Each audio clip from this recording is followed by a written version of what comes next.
Bueno, yo soy Delfina Pi, soy médica oftalmóloga y ahora estoy terminando mi fellow de oculoplástica. Y la clase de hoy va a ser de fracturas orbitarias, no es muy larga, así que vamos a terminar bien. Bueno, empezando un poquito con las generalidades de la órbita. Bueno, la órbita son dos cavidades óseas en el medio facial, con forma de pera o cónica, porque tiene una base anterior y un vértice posterior, ¿sí? Cosas a saber, bueno, la pared medial es más larga que la lateral y se encuentra una diferencia de 45 grados de la pared lateral, haciendo que la porción lateral del globo ocular quede más expuesta, ¿sí?, al traumatismo. Después, bueno, volumen general de la órbita es de 30 mililitros, de los cuales 7 están ocupados por el globo ocular. Eso en cuanto a generalidades. Pero pasando a lo que son las fracturas por paredes, vamos a repasar un poquito los huesos comprometidos en cada pared. Cuando hablamos de fracturas del piso, ¿de qué huesos más o menos estamos hablando tan comprometidos? Maxilar superior. Muy bien, maxilar. Cigomático. Bien. Y uno más falta. Palatino. Bien, perfecto. Entonces tenemos un hueso maxilar, que es la mayor parte del piso, ¿sí? En la parte más lateral el hueso cigomático y detrás de todo chiquitito el hueso palatino, ¿sí? Después, cuando hablamos de pared medial, acá sí tenemos unos huesos más, saben más o menos cuáles son, la anterior, la posterior, si quieren. Bien, esfenoides, sí, atrás.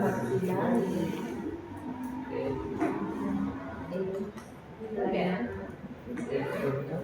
Y el más grande no escucho nada, por favor. El frontal. No, mediano. No, mediano. La apófisis frontal de maxilares. Y el grande, o sea, que ocupa la mayor parte de la pared medial. No, el esfenoide. Bien, anterior tenemos hueso maxilar, que es la rama ascendente o rama frontal. Después tenemos el hueso lacrimal, que en conjunto forman lo que es la fosa del saco lacrimal. Y después tenemos el hueso etmoides y el cuerpo de efenoides, y por detrás el ala menor de efenoides, que en conjunto forman el fosa del nervio óptico.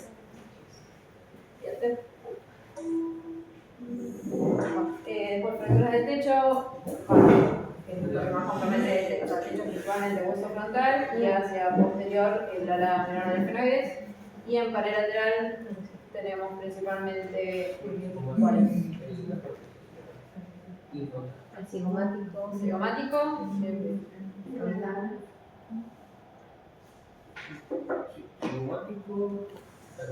habla de la el hueso frontal y lo que más ocupa también parte de la pared lateral es el ala mayor de efenoides. ¿Sí? Bien, bueno, entonces vamos a hablar de clasificación de fracturas. Hay un millón, básicamente yo elijo esta que me gusta más porque me parece que es más ordenada, que habla de si la fractura compromete o no el rebordo orbitario, ¿sí? Cuando no lo compromete, ¿sí? Es únicamente compromete por detrás, hablamos de fracturas puras, que igual dentro de lo que son globalmente las fracturas faciales son las más frecuentes, ¿sí? Un 4 al 100%. Y la que es característica es la fractura globa o el estallido, o por más también la que más nosotros vemos en la oftalmología, ¿sí? Que son fracturas de las paredes orbitarias, radicalmente piso y o pared medial, que no comprometen el globo orbitario. Y se habla del estallido porque el contenido orbitario suele prolapsar por las paredes más débiles, que suelen ser el piso, sobre todo medial, al surco intraorbitario, y la pared medial por la lámina papilácea de Morris.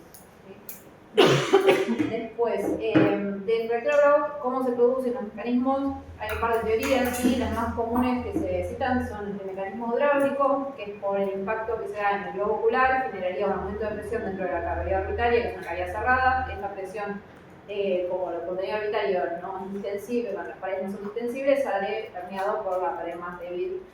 Y después la otra teoría, que bueno, está combinadas, es que el impacto sobre el reborde conduce esta fuerza por las paredes orbitales y las termina fracturando.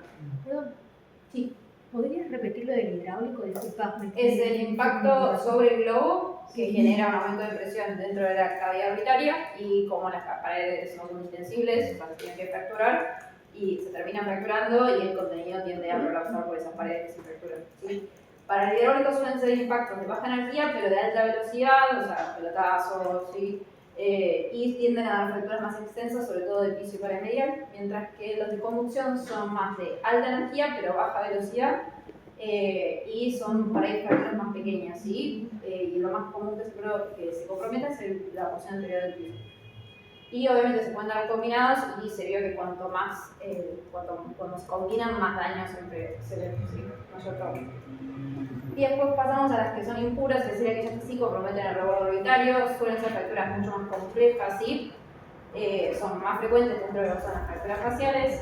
Y bueno, ahora les comento algunos tipos, por ejemplo las fracturas de los maxilares, la clasificación que conocen de Lefort, la que compromete órbita va a ser el Lefort 2 y el Lefort 3.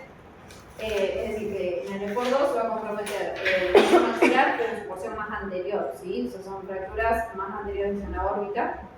Mientras que en el Lefort 3 tenemos un compromiso de maxilar y de cigomático, o sea, que termina comprometiendo hacia más posterior la órbita, y en muchos casos terminan conectando lo que es la cara del cráneo, ¿sí? Así es como se veía en la edición anterior, que se termina de desconectar allá. Después tenemos otro tipo de fracturas impuras, como las cigomático-maxilares, estas fracturas en trípode, donde se compromete el hueso maxilar y el cigomático en su porción lateral, y solemos ver este tipo de fracturas como la cara derretida, ¿sí? O sea, donde vemos una distopía del canto lateral, puede haber una tosis del globo ocular, puede haber retracción del pulmón exterior, obviamente el paciente puede tener diplopía, enostanos, ¿sí? Y puede también tener alteraciones en la masticación, ¿sí? Porque pasa los músculos musculatorios. Y después, la última que les mencioné de las impuras son las hemodionasoritarias, donde hay un impacto a nivel de la gravera, ¿sí? Esto transmite al puente de la nariz, aplana el puente de la nariz, provoca fractura del seno hemorroidal. Y vamos a ver un paciente que tiene, obviamente, este aplastamiento del puente nasal, además asociado a telecanto y a muchas veces alteraciones de la vía del animal. Bien, en cuanto a la etiología de las fracturas, bueno, este estudio recolectó un montón de pacientes y básicamente se ve que en los más frecuentes en adultos jóvenes, entre 21 y 44 años, la causa más frecuente son asaltos o violencia interpersonal, mientras que, obviamente, en adultos mayores, los más frecuentes son las caídas, ¿sí? Después, cuando vemos prevalencia por paredes, ¿sí? La más frecuente, la segunda frecuencia es la pared medial, ¿sí? Porque la lámina papilácea tiene un grosor muy delgado, o sea, de 0,2 a 0,4 milímetros. Pero, digamos, en todas las estadísticas que hacen, siempre se ve como la segunda tocada, entre un 23 y un 40%. Y en el primer lugar siempre aparece el piso como el lugar más altura más frecuente, ¿sí? Porque también es bastante delgado en su porción posteromedial, puede llegar a ser 0,27, y se reporta entre un 32 a casi un 60% de incidencia. Igual, como ven, la desgracia es bastante parecida. Lo que se cree es que la pared medial, como tiene el seno hemorroidal, tiene las celdillas, eso ayuda un poco a mantener como la forma de la pared y no se fracture tan fácil como el piso. O la otra teoría es que están muy subreportadas las de pared medial porque muchas veces no dan síntomas o el edema general enmascara que alguien busca una fractura. Ambas dos son muy frecuentes. Y a mucha menor frecuencia es la lateral, que es la más resistente, ¿sí? Por su grosor, y solo se afecta en traumas con mucha energía. Pero bueno, se reporta hasta un 41% en adultos. Y la menos frecuente en adultos es la de Tail Shock, de 1 al 10% está reportada nomás. Pero bueno, tiene relevancia clínica por la cercanía a fosa craneana, ¿sí? Después, cuando miramos por edad, sí es importante saber que los niños tienen más incidencia de fractura del techo orbitario, eso sea porque actualmente tiene neumatizado el seno frontal. Pero bueno, también se ven de piso, en adultos jóvenes piso era más frecuente, y en adultos mayores, como le dije, piso orbitario, pared medial, ambas son frecuentes. Y en este estudio que evaluó por edad, lo que vemos es que las picos de incidencia son menos pequeños, tipo 5 a 30 años, y después se vuelve otro pico después de los 75 años, y como ven siempre, hombres más frecuentes que mujeres. Bueno, que es importante, obviamente, todo paciente con trauma siempre tiene una evaluación oftalmológica completa, como ustedes saben. Es importante hacer las 6 cosas, ¿sí? O sea, siempre con ojos, siempre la presión, dentro de lo que se puede que se haga, ¿sí? Movimiento, campo de isotoconfrontación, examen pupilar y abuso sexual, ¿sí? Entonces, clínica, ¿qué vemos en un paciente fracturado? ¿Cómo se suele presentar? O con un trauma, básicamente. Los ojos más fáciles. Bien, esos son fracturas más de base de cráneo, pero bueno, si te pegó solo de un lado, sí, vamos a ver esto, ¿sí? Que es equimosis, edema, eritema. Crepitante. Bien, perfecto. Bueno, el conjuntival y el enfisema cutáneo, que siempre busquémoslo en la palpación, vamos a sentir crepitante en sí. Y él siempre habla de que estamos como, o sea, en algún momento se comunicó la órbita con algún seno, así que estamos seguros que vamos a presentar una fractura por un enfisema. Y más frecuentemente se da el enfisema cuando se fractura la pared medial, porque el seno con más aire.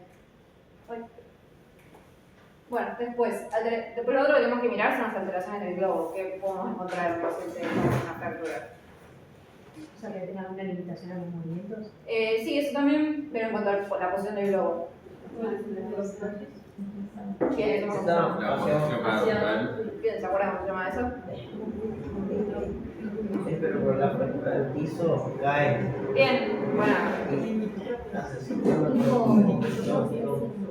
¿Cómo? Loco especial.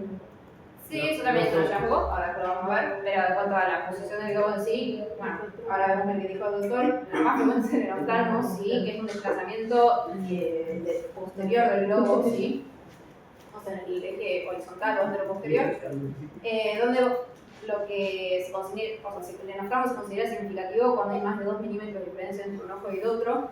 Esto obviamente si tengo un termómetro Hertel lo voy a medir, pero parece que no tenemos. Lo que podemos hacer en esos casos, ver signos indirectos, como poner el paciente en posición de olfateo o posición chin-up, que podemos también mirar, observar que haya si hay alguna diferencia en la posición anterior-posterior del globo. O otra cosa que a veces vemos es esto acá, que es esta deformidad en A del surco superior, que eso también habla de que el globo está desplazado, o sea, cuando vemos una simetría, ¿no? Obviamente si es bilateral es muy difícil encontrar estas alteraciones. Y bueno, obviamente son más frecuentes en fracturas grandes del piso paramedial, que van a expandir el volumen orbitario y haciendo que el globo se desplace. Y lo otro que podemos ver asociado no a esto, lo que dijo él, que se llama hipoglobo, sí, que es el desplazamiento inferior del globo, y sí, se asocia más que nada a fracturas grandes del piso, que esto por ahí sí es más obvio a simple vista, cuando es asimétrico, cuando tenemos la simetría, son fracturas grandes, ¿sí? Después lo otro que Eso, perdón, sí. era eso por fractura del piso orbital, ¿no? Sí, no es la única causa, pero el tipo globo sí, porque estamos hablando en el eje vertical, ¿sí? No sé por qué no se está animando por bajo fuerte, pero bueno, básicamente. La alteración de la motilidad, tenemos que pensar en dos cosas. Lo más frecuente es que se da porque tenemos un atrapamiento de algunos músculos extraoculares dentro de una fractura. Lo otro que puede pasar, que no hay que olvidárselo, es que a veces por el trauma se lesionan los pares craneales, o sea, los nervios de los pares craneales de la órbita, que están en la porción orbitaria, y puede ser por eso que tengamos una parálisis o parálisis de un músculo extraocular por origen nervioso, ¿sí? Entonces, ¿qué vamos a tener? Restricción a los movimientos, el paciente va a referir distropía, ¿sí? Lo más común, como las fracturas de piso son más comunes, es la limitación a la supraducción, ¿sí? Como en este caso, ¿sí? Que tenemos una fractura del piso a nivel de la órbita izquierda y tenemos una restricción a la supraducción, pero en realidad se pueden presentar restricciones a cualquier lado, de cualquiera de las posiciones, ¿sí? Por ejemplo, en este paciente que tiene una restricción a la abducción por atrapamiento del recto medial, o en este caso que tiene una restricción a la infraducción del ojo izquierdo, pero por atrapamiento del recto inferior, ¿sí? No solamente va a ser la subproducción. Bueno, traje un video, pero no se lo reproduce.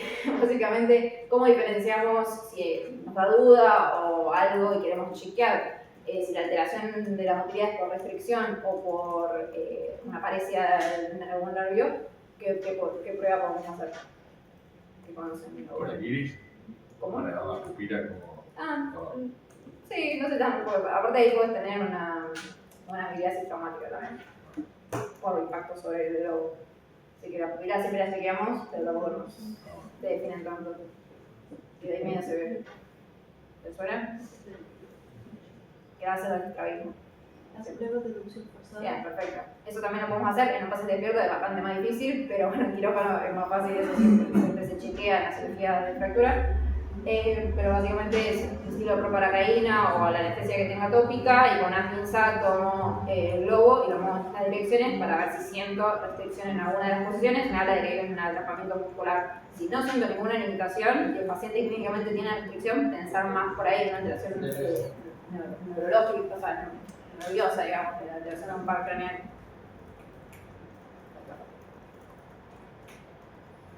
Bien. Entonces, ¿qué es importante del atrapamiento muscular? Si yo sospecho un atrapamiento muscular, ¿qué tengo que chequear, sí o sí? ¿Qué me da miedo que pase? Si no pasó todavía. Ya lesión del nervio. No particularmente yo, estamos hablando del músculo. Sí. En el agudo, tipo el paciente cae. Una retromuscular no es muy cercana. Bueno, o sea, todas las cosas sí, pero no tienen que ver con el músculo en sí. A lo que me refiero es si yo sospecho de atrapamiento muscular, primero dos cosas. Primero, tengo riesgo de isquemia muscular porque el músculo está atrapado. Y lo otro que es muy importante, que por ahí esto ya pasó por un clínico antes de vernos a nosotros y tienen algunos síntomas de esto, pero a ver, por ahí se pueden desarrollar mientras nos están viendo a nosotros, que puede aparecer el reflujo cardíaco, ¿sí? Que esto sí es una emergencia o urgencia que tiene que ser tratado y evaluado, que consiste básicamente en fatiga, de bradicardia, náuseas y síncope, ¿sí? Porque por la vía aferente del trigémino, ¿sí? Puede haber o sea, se estimula el nervio motor del vago y esto puede disparar la bradicardia, que o sea, puede ser muy severa, ¿sí? Y llevar al paro. O bueno, el paciente como inicio se puede dar, que el paciente con náuseas, un paciente que es sin hipotensión, sin sincopa, ¿sí? Pensar en que puede haber un atrapamiento muscular. De hecho, si tiene estos tres síntomas, el valor predictivo de atrapamiento muscular es el 83%, ¿sí? En un paciente con trauma. Pues en niños, ¿qué nos importa de las fracturas? Que es más frecuente en niños que desarrollan este tipo de fracturas en trampilla o trapdoor, que ahora les explico lo que es, pero se da básicamente, también se conocen como de tallo verde, porque los huesos de los niños son más elásticos, todavía las estructuras no están con fusión completa y tienen mayor capacidad de remodelación. Entonces lo que puede ocurrir en los chicos menores de 7 años... Como que la fractura se abre, entra la estructura y se aprieta. Perfecto, sí, como una trampilla de ratón. Básicamente se fractura el hueso, ¿sí? Se da en el tejido porque es una fractura, y el tema es que como es elástico tiende a volver a su mismo lugar donde estaba antes y puede llegar a atrapar tejido. Si atrapa grasa no pasa nada, pero si atrapa músculo sí es grave, ¿sí? ¿Por qué? Porque no puedo dar lo que dije antes, que es por lo que cardíaco, ¿sí? Entonces, lo que es característico de este tipo de fracturas es que también se conocen como enojo blanco. Por ahí el paciente no... Este paciente no tiene casi equimosis, no tiene casi eritema, apenas tiene un poco de confusión conjuntival, pero tiene restricción a los movimientos en un contexto de trauma, ¿sí? Entonces tengo que pensar que puede tener este tipo de fracturas, que tienen mayor riesgo de reflujo cardíaco. Y después algo que me pareció interesante es que chicos chiquitos, ¿sí? Es importante también siempre hacer un estudio de imagen, porque en un 43% pueden tener lesiones intracraneales asociadas. Esto es más igual a menores de 3 años, porque la relación proporción cara-cráneo en los chicos es mucho más grande, o sea, el cráneo es mucho más grande que la cara, es 8:1, mientras que una vez que se vuelve más grande ya nosotros menos, no hay tanta diferencia, ¿sí? En la superficie.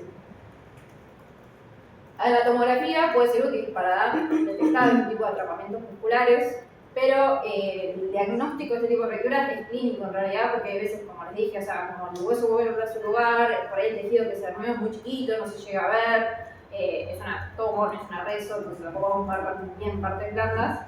Entonces, si un chico tiene un antecedente de trauma y estos signos de reflujo cardíaco, lo que vamos a ver es que tenga una fractura y se tenga que operar, ¿sí? Entonces, bueno, otras alteraciones clínicas que podemos ver, como dijeron, las alteraciones sensitivas, ¿sí? Que también nos hablan, sobre todo lo más frecuente, de lesión del nervio infraorbitario, ¿sí? Porque digamos que el piso es la zona más afectada o la más frecuentemente afectada. ¿Y qué va a referir el paciente? Una alteración en la sensibilidad, que puede ser una hipoestesia, una disestesia, o sea, dolor también puede tener. En lo que es párpado inferior, mejilla, ala de la nariz, labio superior y encías y superiores y dientes superiores, ¿sí? Y casi siempre lo refiere el paciente, eso se da cuenta que siente rara toda la zona esta. Pero en caso que no refiera nada, siempre hacemos la prueba de comparar un lado con el otro, ¿sí? Para detectarlo.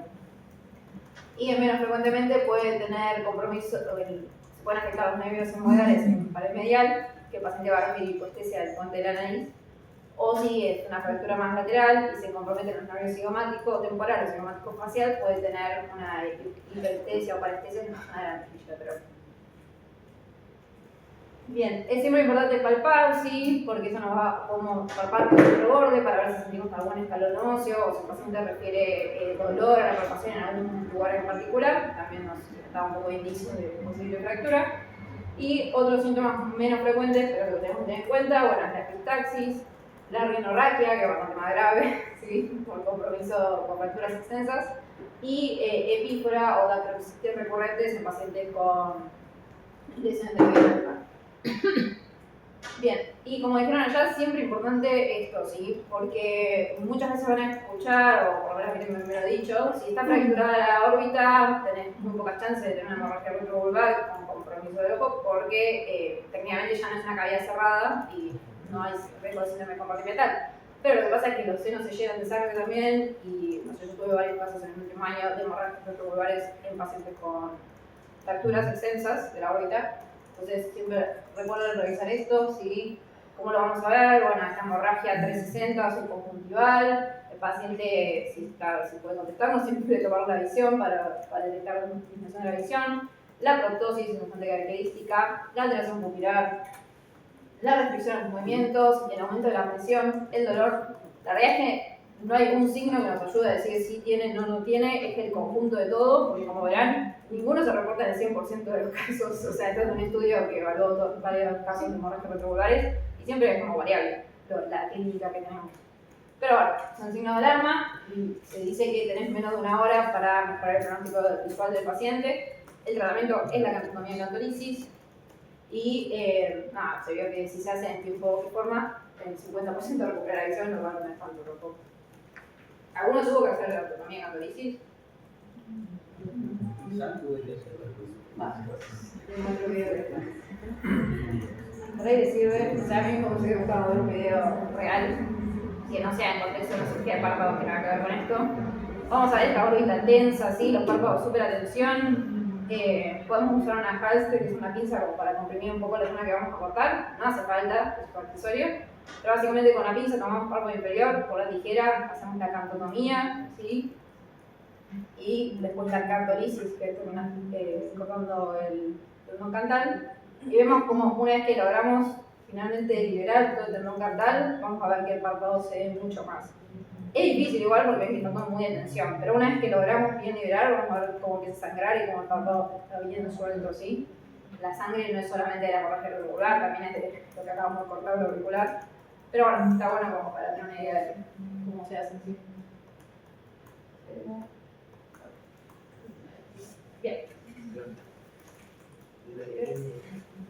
Bien, y después algo que también es importante es la prevalencia de lesiones oculares en el contexto de un trauma orbitario, ¿sí? Estos dos trabajos evaluaron eso, básicamente cuán frecuente es tener lesiones de ojo en contexto de una fractura de órbita. Está más que nada también dirigido a por ahí médicos oftalmólogos, otorrinos, cirujanos de cabeza y cuello, cirujanos generales que les llegan fracturas y por ahí miran por el ojo. Entonces, cuán importante es que chequeen la parte oftalmológica.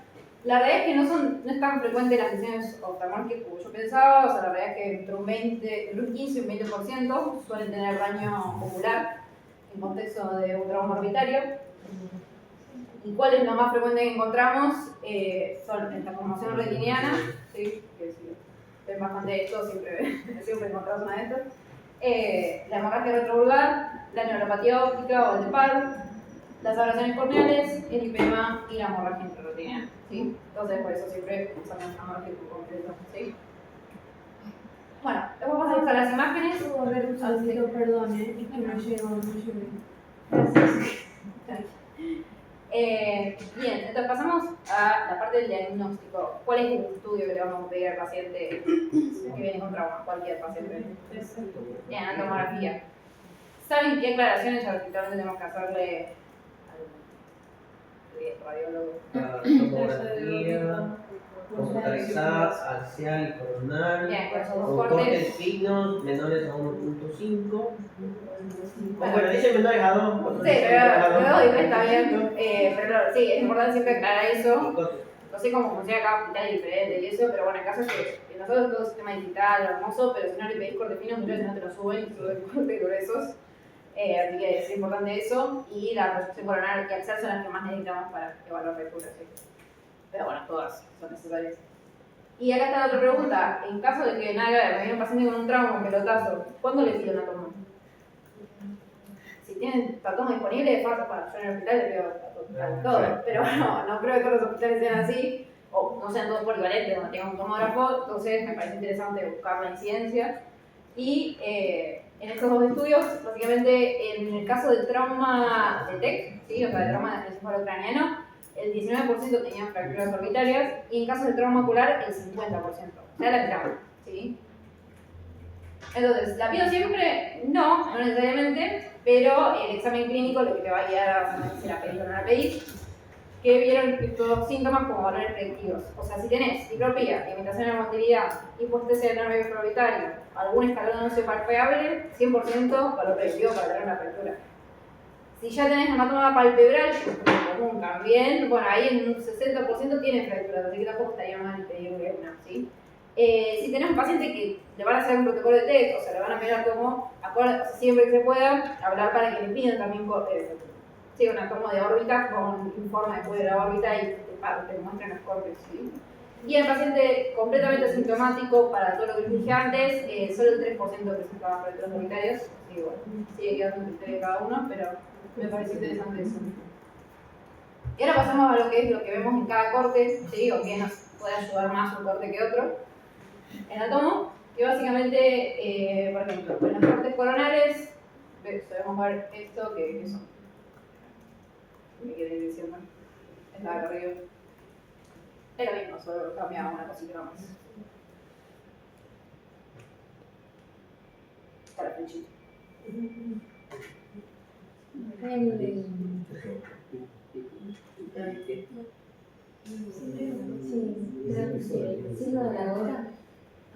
Bien. Puede ser que está ahí que esté desviado. Bueno, sí, también. No tiene tan desviado lo que no saber, pero sí, básicamente son fracturas de piso estas, las dos. Solo que en esta es una fractura lineal pequeñita, así, con una hematomita nomás acá, mientras que esta tiene contenido meado, ¿sí? Después en esta otra, sí, que vemos ahí. Primero yo te lo mostré antes. Un atrapamiento del recto inferior. Bien, perfecto. ¿Sí? O sea, a veces se ve buenísimo, fácil para el diagnóstico, no siempre, pero bueno, en ese caso sí es bastante urgente el tratamiento. Y después otra cosa por ahí que nos importa más si la vamos a operar o no a la fractura es si está preservado esta zona, sí, que la unión del lemoide con el maxilar, porque acá es importante para poder aproximar una placa después. Y si está preservado también la porción posterior del piso, porque también nos sirve para poder apoyar un implante después.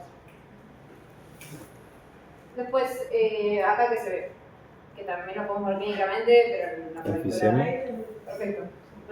La presencia de enfisema orbitario, ¿sí? Que coincide con que está conectado el seno acá y conectado el seno acá, ¿sí? Y después esto acá, también en corte coronal podemos ver esto que es una fractura de pared medial, ¿sí? Bueno, ¿qué fractura del techo? Fractura del techo. Y acá, ¿qué vemos? El piso. Bien. ¿Y qué más? Y medial la No sé si este corte está fractura. Que tiene ocupación ahí Y eso. Hasta la ocupación del seno, que esto está bueno, ahora acá las fracturas al revés son fracturas más chiquitas, pero si tenemos ocupación del seno lleno de sangre, es algo que es otra fractura que vemos en el maxilar, pensemos en una fractura de piso, ¿sí? Que en algún lado puede estar fracturado, o sea, hay que buscarlo. Bien, después en corte axial, sí, bueno, enfisema, como dijimos antes, y acá hay dos fracturas que son señaladas con las flechas, ¿sí? La pared medial y la pared lateral, ¿sí? Las fracturas de pared lateral se ven mucho mejor en cortes axiales. No se los puse, pero estaban. Y después, también ver atrapamiento muscular, no solamente en el piso, sino también puede ser en pared medial, ¿sí? Podemos ver el enfisema y aumento también de los segmentos, ¿sí? Y esto otro que me parece interesante, que le llama la atención algo de esto. Está Bien. Está proctótico, o sea, la diferencia en la posición de los globos y Es el nervio también. bien, y hay una rectificación, no se ve también, pero bueno, hay una rectificación del nervio óptico, ¿sí? Y bueno, acá lo que señala también es que hay esta hiperdensidad acá suele ser sangre, ¿sí? O sea, bueno, un hematoma ahí alrededor. Pero bueno, esta se les quería mostrar para que siempre también fíjense eso en los cortes axiales, si hay proctosis, sobre todo si tenemos dudas como ante la presencia de una retrovulgar. Esto me puede guiar. Y en los cortes sagittales, lo que nos sirve más que nada para fracturas de techo y piso, ¿sí? Como los pisos son más frecuentes, nos interesa ver, bueno, que si quedó algo del hueso palatino, ¿sí? Y del resguardo anterior. Básicamente para ver eso. Bien, y esto, ¿qué les parece que es?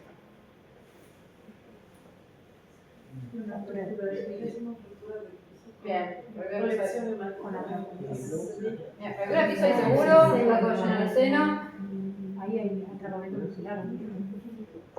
O sea, en realidad es una fractura grande. Eso siempre que tengan en cuenta. Las fracturas chiquitas tenemos más chance de tener atrapamiento muscular. Cuando nosotros tenemos fracturas extensas, en realidad el músculo está descendido por ahí, pero no va a estar atrapado, ¿sí? Los atrapamientos se dan más en fracturas más pequeñas, donde se puede encajar el músculo. O sea, acá sí está descendido, pero bueno, atrapado no, porque la fractura es bastante grande. Y esto de acá, ¿qué les parece que es? ¿Qué decía que? Es sangre. Bien, o sea, hiperdenso, perdón. Está bastante delimitado, pero bueno, puede no estar delimitado y lo que dije antes, tenemos un seno todo ocupado. No me va a tomar retrovulgar, sí, el paciente, no. Clínicamente tenía los signos que les mostré antes, sí, de hecho creo que era el mismo paciente. Pero me parece interesante que a veces, bueno, si nos da duda, en la toma podemos llegar a encontrar sangre, sí. Igual recuerden que no hay que mirar la toma para hacer el diagnóstico, pero si ya tenemos la toma, la podemos buscar. Bien, y después también cosas que podemos ver en la toma son lesiones oculares, ¿sí? O sea, desprendimiento de correos hemorrágicos. Esto acá me confunde porque me parece de sangre, pero es bastante más hiperintenso que la sangre, como vemos arriba. Esto es aceite de silicón. Y allá, bueno, lo mismo. ¿Qué les parece que está? ¿Cómo está el globo? Está disminuido. Está más chica. Bien, perfecto. O sea, también para hacer diagnósticos de perforaciones oculares también nos puede servir. Sí, vemos el menor tamaño del globo, la sangre que está alrededor, ¿sí? Y esto de acá que sí suele morir. Bueno, y nada, el paciente con fractura, ¿qué hacemos cuando no llega? Ya de si se va a operar o no. ¿Qué le damos a todos? ¿O qué hacemos con todos? ¿Analgesia? Bien, analgesia. Y más específico de la fractura. No depende de la fractura en realidad. Bueno, ¿cómo? No todas las fracturas son quirúrgicas. No, porque igual esto más allá de la si es quirúrgico o no. Poner que es quirúrgico, igual se lo haces, y si no es quirúrgico, De los síntomas. también se lo haces. ¿De medicación? Bien, antibióticos son una opción, ¿sí? ¿Cuándo lo damos más que nada? Perfecto, cualquier fractura que comunique con algún seno, le damos antibióticos. O sea, igual esto es medio práctica común, no está reportado que sea necesario en todos los casos, pero bueno. ¿Corticoides? Bien, corticoide es importante considerarlo, obviamente no es obligatorio darlo, pero pacientes con mucho edema, ¿sí? Y si queremos ver si la restricción de la movilidad es por el edema y no por una restricción o tratamiento en sí, podemos con un corticoide también acelerar un poco la desinflamación para aguantar un par de días y ver cómo está, perfecto. Y otras cosas más fáciles. Frío.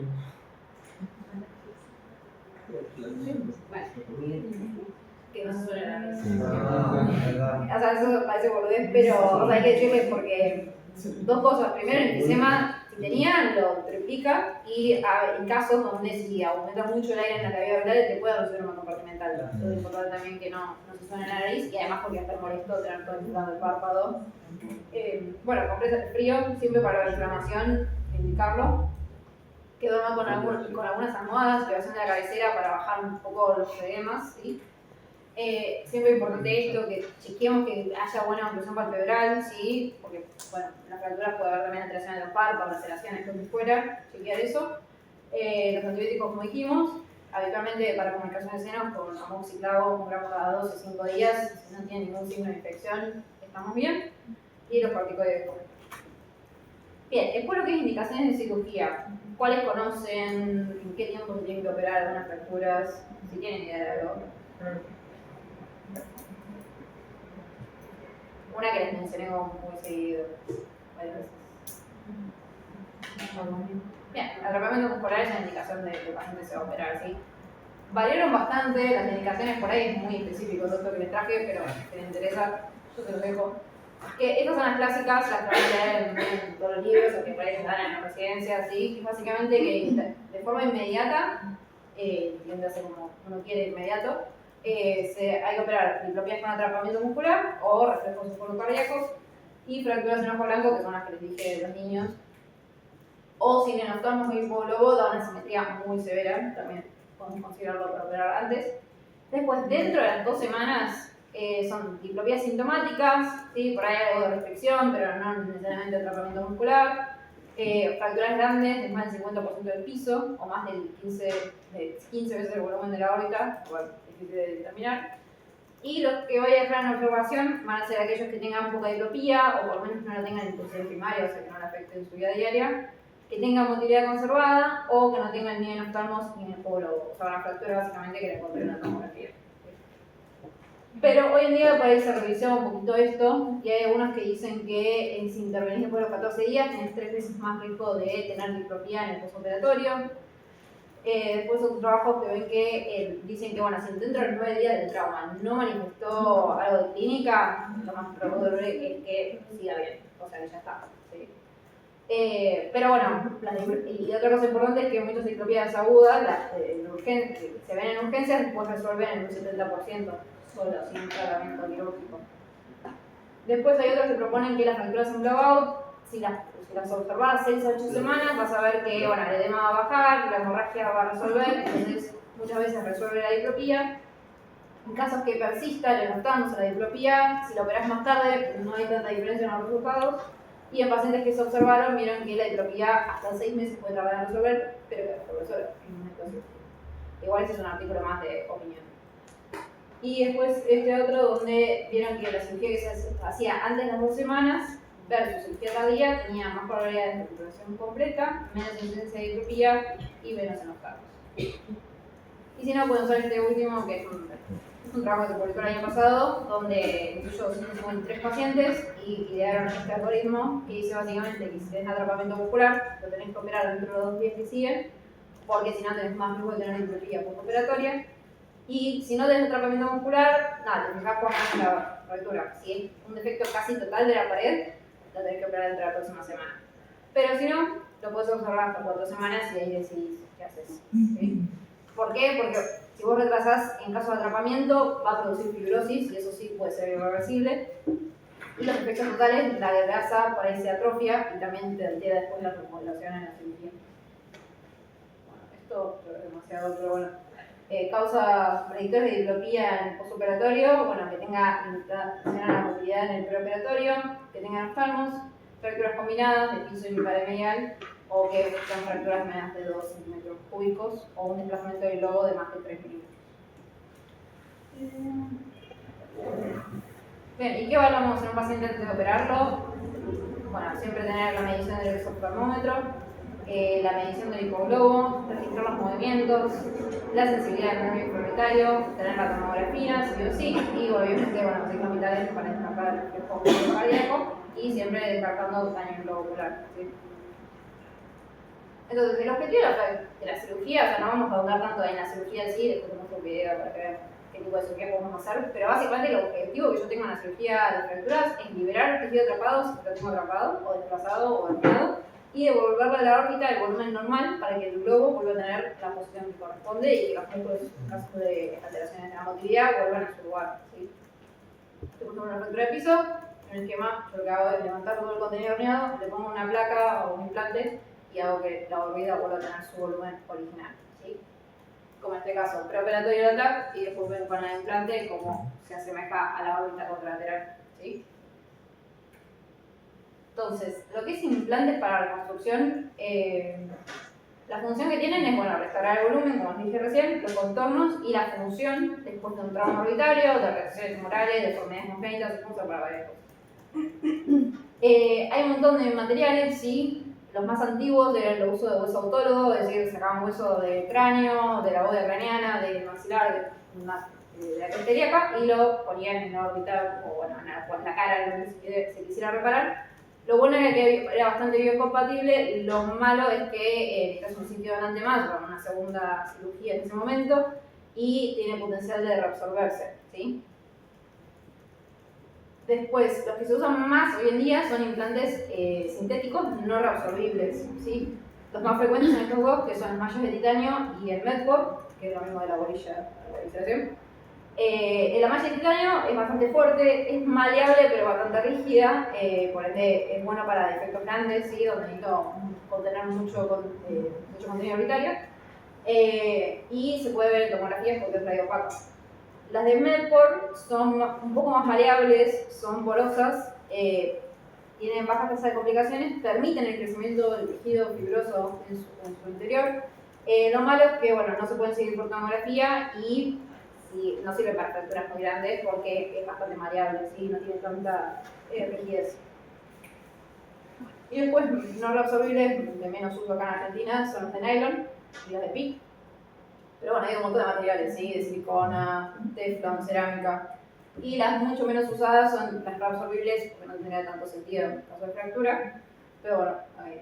Y después lo que es más nuevo y también bastante más caro son las combinadas, donde combinan Medcore y malla de titanio. Que está bueno porque tenés como lo bueno del Medcore, que es la integración del tejido, la maleabilidad, y lo bueno del titanio, que es la rigidez y la posibilidad de resolver fracturas más grandes. Y esto se lo traje a colación porque es como lo que se viene en realidad, no en Argentina, pero sí en Estados Unidos y en otros lados, que es los implantes específicos para el paciente. Básicamente son implantes que se diseñan antes de la cirugía para la fractura específica que tiene ese paciente. La idea es encajar específicamente en la fractura y en la anatomía propia del paciente y obviamente requieren mayor planificación, mayor costo. Y hay una revisión del año pasado que básicamente vio que en realidad sí, o sea, se ve mejor resultado funcional con este tipo de implantes. Y la diferencia con los preformados es que, bueno, medís la órbita del paciente y suelen requerir modificaciones o sea, los comunes vos los tenés que por ahí que modificar en el momento de la cirugía. Esto ya lo traes exactamente perfecto para el paciente, ¿sí? Y acá les traje como, básicamente, hay bastante variabilidad de cómo los generas estos implantes, desde lo más básico que puede ser, tengo mi implante y lo modifico manualmente, o imprimo un molde que se dobla, ¿sí? Y según eso lo encajo en una impresión 3D de la órbita. A ver, una foto. O sea, imprime una imagen de la órbita y después moldeo mi molde a eso y lo mando a esterilizar, ¿sí? La órbita contralateral. No, ahora eso no lo incluí acá, pero básicamente tenés dos opciones. En realidad lo que vamos a hacer es. Ahora te lo muestro por ahí una foto.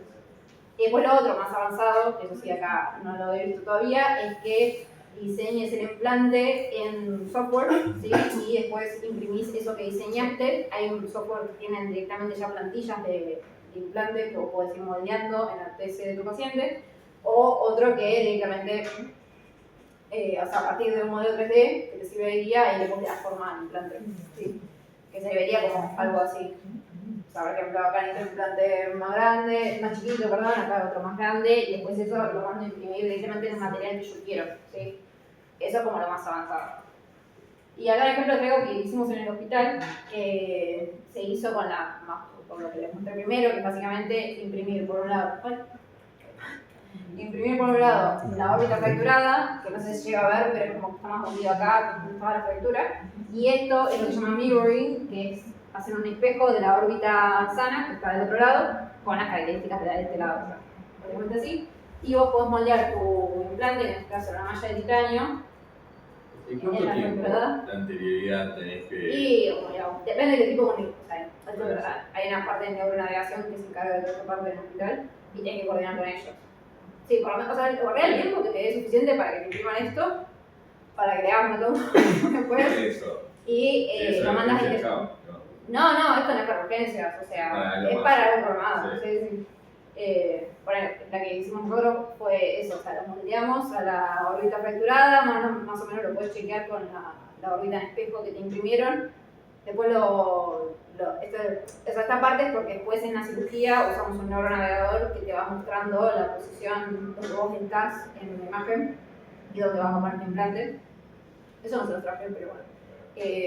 Después de esto lo mandas a esterilizar y ya te queda con la formita que vos le diste derecho para la cirugía. Y este es el trabajo que les mencionaba, donde vio que, bueno, el análisis, cuando evaluás el volumen de la órbita, en todos los casos, o sea, comparando implantes específicos versus implantes convencionales, siempre el volumen final fue mejor para los pacientes que usaron implantes específicos. Entonces yo lo que busco en la cirugía de órbita es reducir el volumen, porque tiene un volumen aumentado, ¿verdad? Entonces se vio a favor del PCI. Y bueno, esto último, que es básicamente traerles un videito de una cirugía, que no es mi video, que es de... para si me cerró la calculación. No sé. Bueno.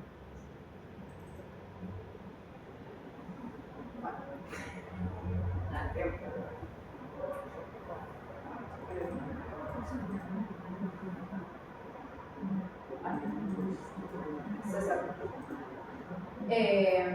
Hay una página de videos de oculoplástica, si a alguien le interesa, se llama Oculoplastic Videos y son siempre del mismo doctor que se encargó de filmar básicamente todas las cirugías. Está buenísimo si a alguien le interesa ver cirugías de esto. Pero bueno, esto es una fractura de piso, se lo traje para que vean cómo es. Habitualmente el abordaje que hacemos es transconjuntival, o sea, que no deja cicatriz. Y como si fuera una bléfaro inferior, digamos, accedemos por vía transconjuntival hasta el reborde orbitario. Una vez que está en el reborde, levantamos el periósteo, ¿sí? Y vamos a ir de anterior a posterior, levantando de poco el periósteo, que es esta minita que se ve ahí, blanquita. O sea, es bastante difícil filmar estas cirugías, así que la calidad no es lo mejor, me imagino. Pero bueno, levanta el periósteo hasta que se encuentra con el tejido herniado, que es esto que está acá, que está atrapado ahí al hueso. Le va a sacar un pedazo de hueso ahora para poder liberar el tejido, porque estaba bastante agarrado. Pero bueno, ahí creo que se ve bastante. Nada, con esta realizando un siempre es más importante, bueno, obviamente, liberar el tejido. Una vez que lo libera, con instrucciones forzadas, va a chequear que esté liberado, que ya no tenga más esa resistencia, ¿sí? Y después lo que va a hacer, una vez que libere todo el tejido, estos son implantes de nylon de Supramil, entonces son súper maleables, los puede recortar en el momento, según lo que me dio de cuán extensa era la fractura de piso. Y los va a recortar con la formita del piso, que sabemos que es más ancho hacia anterior que hacia posterior. Una vez que tiene el espacio, su perióstico va a meter el implante. Y muchas veces lo que hace la mayoría es atornillar el implante a hueso, ¿sí? Para que no se desplace. Hay otros que directamente cierran un periósteo y lo dejan ahí suelto, pero bueno, más seguro si lo atornillas. ¿Qué dice el paciente del implante molesta? Como si nada. No, el implante en sí no, después el tema de la cirugía como que salió, Bueno, digamos, sí. sí, Pero digo, funcionó. Material No, no. distinto, no sé. No, yo sé que no. Por ahí no queda muy elevado, como a veces. No. Habitualmente tenés que poner mucho, o sea, son plaquitas re finitas, o sea, que en realidad no le vas a dar tanto volumen de ese lado. Solamente la idea es que restaures el volumen Claro, que que perdió. no vuelva a abrirse. Sí. Esta porque es una fractura chiquita, si te fractura más extensa, ya ahí tenés que poner una malla de titanio, que es más fuerte. Bien, ¿alguna duda? Gracias.